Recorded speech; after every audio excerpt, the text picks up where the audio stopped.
बतौर रिफ्लेक्शन जो है यहाँ पे संगम तुलु वंश के बारे में हमने बात कर ली थी। तो कृष्णदेव राय साहब विजयनगर साम्राज्य का सबसे महान शासक था। जब महान शासक था इसको दो हिस्सों में हमने बांटना है। पहले जो महान विजेता में हमने क्या करना है, केवल और केवल उसकी विजयों का उल्लेख करना है। जैसे कि सबसे पहला जो नाम आता है इसमें वो आता है बहमनी राजस्वी युद्ध। ठीक है, बहमनी वहाँ पे शासक क्या हुआ कि बहमनी राजा का जो शासक था उसका नाम था महमूद शाह। ठीक है, महमूद शाह, और इसका जो सहयोग देने वाला वहाँ पे जो आया वो आया यूसुफ आदिल खान। कौन है? यूसुफ आदिल खान। ठीक है, एक्चुअली हुआ क्या कि दोनों संयुक्त मोर्चे के रूप में जो उसके मतलब विरोधी के रूप में जो उसमें शामिल हो गया। और हुआ क्या कि पहला जो उसका जो सामना हुआ वो डोनी नामक स्थान पर जो है वो उसने क्या किया, उस पर एक ज़बरदस्त हमला किया, जिसके परिणाम स्वरूप जो है उसमें हलचल मच गई मतलब। और दूसरा जो आता है वो कोविलकोंडा नामक स्थान पर, ये भी एक वहाँ पे स्थान है। तो कोविलकोंडा नामक स्थान पर जो है उसने पुनः उन्हें जो शिकस्त दी, और यहाँ तक कि जो है बीजापुर का जो सुल्तान था यूसुफ आदिल खान वो जो है वो लड़ता हुआ मारा गया। ठीक है, अब अगला जिसमें आता है वो आता है उसमें बीजापुर से युद्ध। अब बीजापुर से जो युद्ध, बीजापुर जो सुल्तान था यूसुफ आदिल खान वो मारा गया था। तो उसके उपरांत जो है वो यूसुफ इस्माइल खान उसका जो पुत्र था वो राजगद्दी पर बैठा, और उसने बहुत सारे जैसे रायचूर, दुआबा, गुलबर्गा पर जो उसने अधिकार कर लिया। तो फाइनली क्या हुआ, मतलब एक एक करके जो वो, जैसे कि ज़्यादातर इसको मौका कब मिला, ज़्यादातर मौका उसको तब मिला जब कृष्णदेव राय जो था वो उड़ीसा के शासक प्रताप रुद्र के साथ जब संघर्ष कर रहा था ना। तो ये सारे के सारे जो विद्रोह हुए थे या उसके क्षेत्र पर जो अधिकार किए थे वो ज़्यादातर उस समय के थे। लेकिन साधारण शब्दों में हमने क्या देखना है कि यहाँ पर उसने बीजापुर के सुल्तान यूसुफ इस्माइल खान से जो है वो रायचूर दोआब का जो क्षेत्र था वह पुनः हासिल कर लिया 1520 ईस्वी में। ठीक है, अब उमातुर का जो नायक था, एक्चुअली उमातुर का जो नायक था उसका नाम था गंगा राय। उसने क्या किया था, उसने जो वो अपने खुद को उसने स्वतंत्र करने की घोषणा कर दी कि मैं एक स्वतंत्र शासक हूँ। और साथ में उसने जो वो दो महत्वपूर्ण वहाँ पे क्या कहते हैं दुर्ग थे, ठीक है, दुर्ग थे, किले थे। तो वो एक सेरिंगापट्टम था, दूसरा सीवन समुद्रम। तो सेरिंगापट्टम पर जो उसने अधिकार कर लिया, और सीवन, इन दोनों को उसने क्या कर लिया था, मतलब उसने मजबूत कर लिया था। तो फाइनली क्या हुआ कि उसने जो वो उस पर जब वो फाइनली पहले एक पर और दूसरी फिर बाद के समय सीवन समुद्र पर भी अधिकार कर लिया। जब सीवन समुद्र में जब उसका जो है कृष्णदेव राय का जब अधिकार हो गया, तो उस स्थिति में जब वहाँ से बच निकलने कर भाग रहा था, तो भागते भागते वो कावेरी नदी में जा गिरा, जिससे उसकी मौत हो गई। ठीक है, अब उड़ीसा का शासक एक्चुअली में क्या था, जो उड़ीसा का जो शासक था उसका नाम था प्रताप रुद्र, और ये उसका जो है वो महत्वपूर्ण उसका विरोधी रहा। जब हमने कृष्णदेव राय के बारे में पढ़ना शुरू किया था तो उसमें देखा कि उसके पास दो बड़ी चुनौतियाँ थी। दो चुनौतियाँ क्या थी, एक था उमातुर का नायक गंगा राय, और दूसरा था उड़ीसा का शासक प्रताप रुद्र। और मैंने आपको ये भी कहा कि उसके समय के जितने कर ज़्यादातर जो उसमें जो विद्रोह हुए थे, या किसी ने जब विजयनगर साम्राज्य के कुछ क्षेत्रों पर अधिकार कर लिया था, तो वो ज़्यादातर उस समय हुए थे जब कृष्णदेव राय का उड़ीसा के शासक प्रताप रुद्र से संघर्ष चल रहा था। ठीक है, तो प्रताप रुद्र ने क्या किया, उसके जो वो प्रताप रुद्र ने विजयनगर के जो दो महत्वपूर्ण जो है वो क्षेत्र थे, उदयगिरी और कोंडविंदु, उस पर जो वो अधिकार कर लिया। जिस पर बदले में जब वहाँ पे अपनी स्थिति से जब वो बाकी जगह से जो निवृत्त हुआ, तो उसके बाद जो उसने उदयगिरी पर जो वो अधिकार कर लिया, लेकिन कोंडविंदु में वो अधिकार पाने में सफल नहीं हो सका था।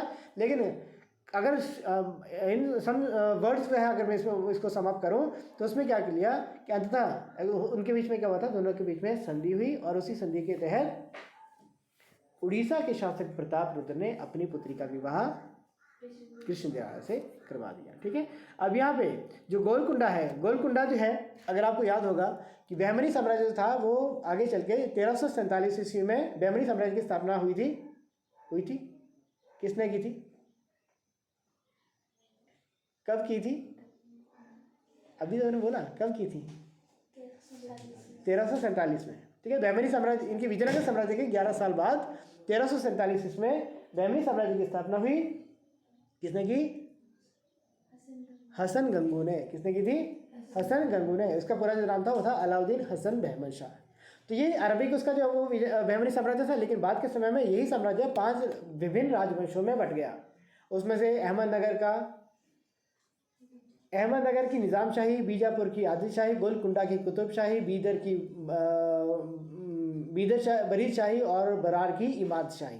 ठीक है। ये वैसे आपने पर 5 मिनट में बोला आपने अहमदनगर, बीजापुर, गोलकुंडा, बीदर और बरार, ठीक है। और इसमें ये मैं इसलिए यहाँ पे कह रहा हूँ क्योंकि बाद के समय में जब तालीकोटा की लड़ाई अब इसमें आएगी तो इसमें से 5 में से 4 यानी कि बरार को छोड़कर ये चारों जो राजवंश थे वो विजयनगर साम्राज्य के विरोधी वहाँ बनकर खड़े हुए और उसी का परिणाम ये निकला कि विजयनगर को इसमें पराजय का मुंह देखना पड़ा और विजयनगर पतन की ओर अग्रसर हो गया, ठीक है।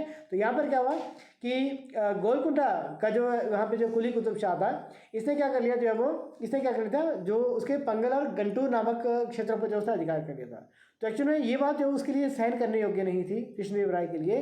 और फाइनली क्या हुआ, उसने जो उस पर हमला करके कुछ क्षेत्रों पर जो है बहुत सारे क्षेत्रों पर जो उसका अधिकार कर लिया, ठीक है। और मजबूर होकर अंततः अब जिसका परिणाम भारी रहेगा तो सामने वाला जो हारने वाला पक्ष थोड़ा सा दब्बू बन के रहेगा ना फिर, ठीक है। तो उसके बाद जो फिर उसने जो कभी भी विजयनगर साम्राज्य के क्षेत्रों की ओर आंख उठाकर देखने की हिम्मत नहीं की। क्लियर। अब हम जैसे बात करते हैं तो ये हो गया महान विजेता। अगर तो हमसे केवल और केवल पूछा जाता है कि विजयनगर साम्राज्य का महान विजेता कृष्णदेव राय था तो हमारा जवाब यहाँ तक सीमित हो जाएगा। लेकिन अगर हमसे पूछा जाता है कि विजयनगर साम्राज्य का सबसे महान शासक कृष्णदेव राय था, स्पष्ट करें, ठीक है। तो उस स्थिति में हमने क्या करना है, इन सारी विजयों को क्या करना है, हमने एक ही हेडिंग में समअप कर लेना है, समझ गए, ठीक है। उसमें आपका उमदुर का नाग भी आएगा, उड़ीसा का शासक प्रतापरुद्र भी आएगा। उसमें आपने करना क्या है फिर फाइनली जो उसमें आपने ये करना है कि इसमें अलग अलग हेडिंग्स, क्योंकि डिपेंड करता है कि कितने नंबर का क्वेश्चन आता है, ठीक है। अगर 8 नंबर का आता है तो आप उसको थोड़ा बहुत उसको डिफाइन भी कर सकते हैं, लेकिन इसको डिस्क्रिप्टिव में भी उसमें डाल सकते हो। लेकिन अगर वो थोड़ा छोटा आता है तो उस स्थिति में हमने क्या करना है, सारी की सारी विजयों को एक हेडिंग के अंतर्गत जो उसका समाप्त कर लेना है, ठीक है। कि उसने ये वाले क्षेत्र को भी जीता, इसको भी उसने पराजित किया, कुली कुतुब शाह को जो उसने मतलब अपने अधीन जो वो या अपने नियंत्रण में उसने किया। तो इस प्रकार से वह एक उसका महान विजेता या सेनापति था। जो उसके अगले पॉइंट होंगे वो इस प्रकार से रहेंगे, जैसे एक प्रकार प्रशासक के रूप में।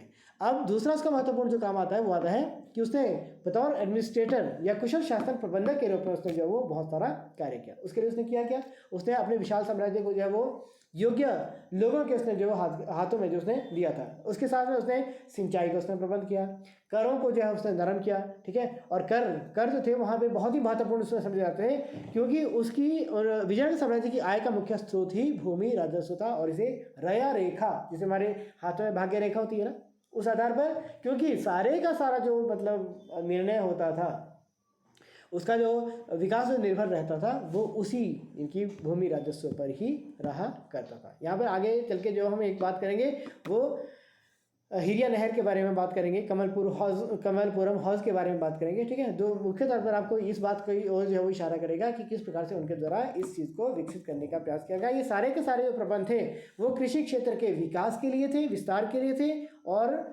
दूसरा, सिंचाई की तकनीकों में सुधार। जो नहर बनती है वो क्या के लिए बनती है, सिंचाई के लिए बनती है। सिंचाई से क्या होगा, कृषि की पैदावार बढ़ेगी, ठीक है। तो उसके लिए जो उनके द्वारा व्यापक प्रबंध किए गए। और साथ में कहते हैं कि वो जो है लोगों के दुखों को जानने के लिए जो प्रजा के बीच में निरंतर जो वो जाया करता था, भ्रमण किया करता था और उनके समस्याओं का निपटारा किया करता था, ठीक है। और वो स्वयं बहुत ही न्यायप्रिय जो वहाँ पे एक शासक था, जो विशेष तौर पर कठोर जो मतलब भयंकर अपराध होते हैं उसके लिए वो कठोर दंड भी वहाँ के लिए उनके दिया करता था, ठीक है। उसके साथ में जो उसने जो आंतरिक और जो बाह्य व्यापार था, ठीक है। अब आप ये मान के चलें कि अगर हम आर्थिक दृष्टि से समृद्ध हैं, और मैंने आपको ये कहा था विजयनगर साम्राज्य उस समय का इनके तत्कालीन सर्वाधिक समृद्ध और धनवान राज्य था, ठीक है। अब यहाँ पे वो कब होगा, जहाँ पे जब साम्राज्य जब का बोलते हैं कि जब वहाँ पे अगर साम्राज्य तभी धनवान या समृद्ध हो सकता है जब वहाँ की प्रजा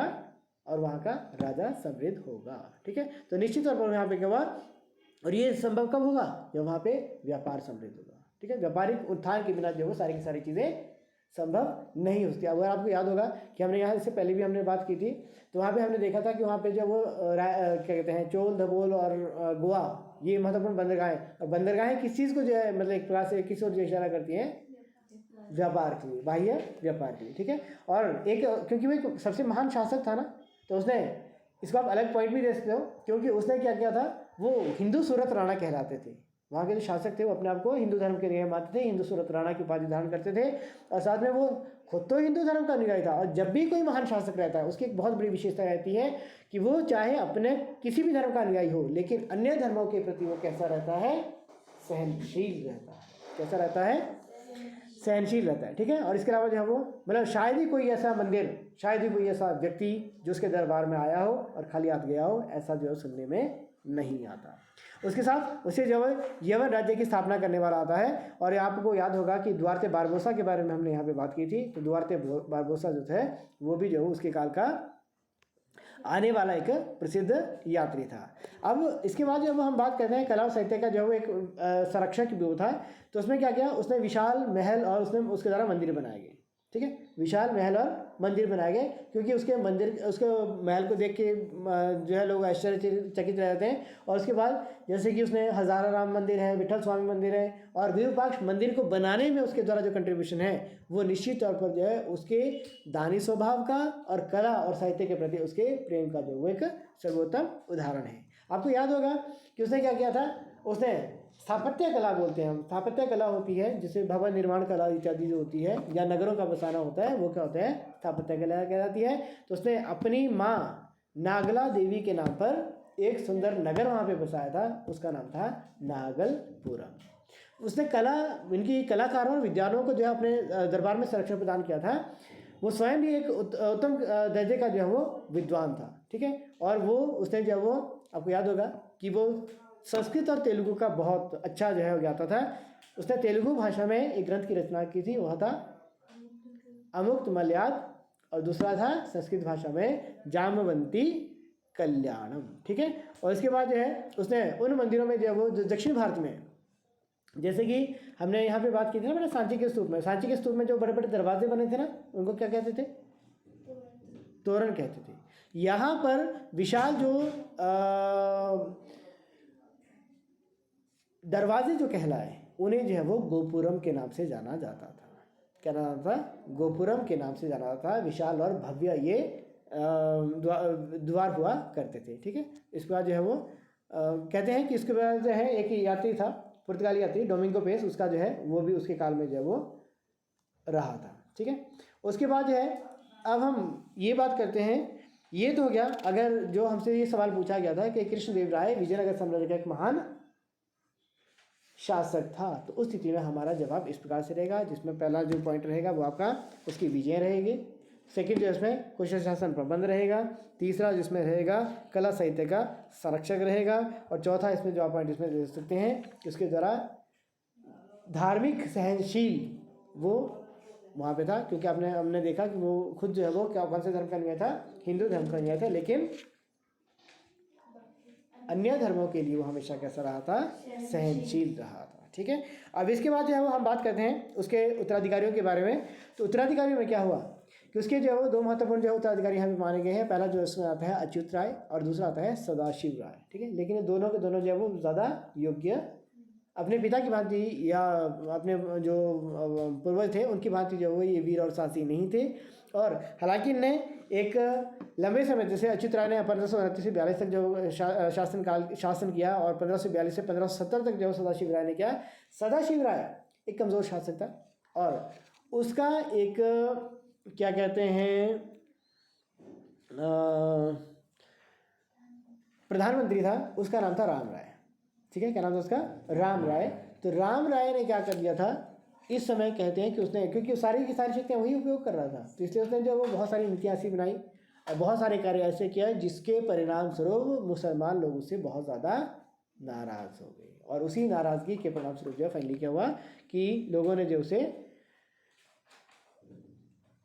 सबक सिखाने का जो वहाँ पे मतलब ठान ली। और इसी प्रकार से जो वो बहमनी साम्राज्य की जो 5 रियासतों में से 4, इनकी बरार को छोड़कर, जो अहमदनगर, बीजापुर, बीदर और गोलकुंडा, इन सब ने मिलकर जो वो उसके विरुद्ध जो वो बीड़ा उठाया, और फाइनली 23 जनवरी 1565 ईस्वी को, ठीक है, उस पर जो उनकी सेना पर जो हमला कर दिया। इस युद्ध में इसको तालीकोटा की लड़ाई या राक्षसी तांगड़ी लड़ाई के नाम से भी जाना जाता है, ठीक है। इसमें जो उसकी पराजय हुई, हालांकि इसका पतन इसके इमीडिएट इफेक्ट के रूप में वहाँ पे नहीं हुआ, लेकिन इतना ज़रूर है कि यह पतन की ओर अग्रसर हो गया। ठीक है, और साथ में जो वो जैसे हम अरविंदु वंश के बारे में बात करते हैं तो अरविंदु वंश जो था वो इस विजयनगर साम्राज्य का है अंतिम जो वो महत्वपूर्ण और शक्तिशाली जो वो राजवंश था, जिसका जो शासनकाल है वो 1570 से लेकर 1634 में। इसमें तीन ही नाम महत्वपूर्ण हम यहाँ पे लेंगे। सबसे पहला जो आता है वो आता है इसमें तिरुमल, जो इसका जो है जो राम राय था ना, आपको याद होगा, सदाशिव राय का प्रधानमंत्री। ठीक है, तो उसका जो है ये एक संबंधी था, उसके द्वारा जो है यहाँ पर तिरुमल द्वारा जो है इसकी स्थापना, अरविंद वंश की जो है स्थापना की गई थी। और उसने हम्पी से बदल कर जो वो राजधानी को पेनुकोटा बना लिया था। ठीक है, और दूसरा इसमें महत्वपूर्ण जो नाम आता है वो वेंकटराय द्वितीय, वो सर्वाधिक प्रसिद्ध शासक था अरविंदु वंश का। पहला नाम हमने लिया तिरुमल संस्थापक, दूसरा नाम हमने लिया वेंकटराय द्वितीय, जिसने जो वो इससे पहले तिरुमल ने क्या किया, राजधानी जो वो हम्पी से बदलकर बना दी पेनुकोटा, लेकिन उसने क्या लिया, पेनुकोटा से बदलकर उसने राजधानी को बना लिया चंद्रगिरी। ठीक है, और इसके बाद जो वो इसका जो अंतिम जो शासक था वो क्या था, अच्छा इसके बाद जो उसने क्या कर लिया था कि उसने उसके काल में जो मतलब नियंत्रण जो हुआ बाद के समय में बहुत ज़्यादा कमज़ोर हो गया, और इसी के परिणामस्वरूप जैसे इसमें लिखा है मद्रास, तंजौर और जिंजी के शासकों ने जाफरी सल्तनत की घोषणा कर दी। और लास्ट इसका जो शासक था उसका नाम है रंगा तृतीय। तो रंगा तृतीय की मृत्यु के साथ ही विजयनगर साम्राज्य का अंत हो गया। क्लियर? ठीक है बेटा, तो ये जो था वो कृष्णदेव राय की महान उपलब्धियों